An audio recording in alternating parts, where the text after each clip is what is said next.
बैठ जे सूत एक जना बस में चढ़िया बड़े बड़े बाल दाढ़ी मूछ काट रिया जिन्स की पतली पतली टांग दिखा उसकी जेड़ी वर्गी अरे मर्रे बटन बीड़ी लाई ला के बीड़ी मारी घूट नू करके गुल्लू जा गया। अरे एक बुढ़ा नहीं धोती बांध रिया लगाया उसका नहीं ले भाई फिर मारी घूट फिर नु गुल जा गया ईसा वो गुलताऊ की धोती पे पड़ गया और उसमें इतना मोरा हो गया। बूढ़ा कोया धोती कान देख कोया जवान कान देख बोलिया कोनी भाई फायदा के है धोती तो सी जड़की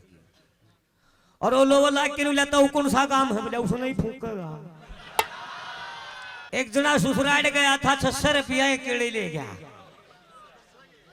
600 एक केड़े ले गया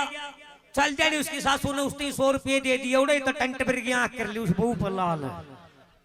ना राम ने पूछा तना संतराली टोफी दुआ जो उल्टी आल्टी पड़ती हो काचा जी होंदा तेल ताल चढ़दा कुछ नहीं सीट पे भी नू टांग करके बैठा जगह भी थोड़ी देर रखी नहीं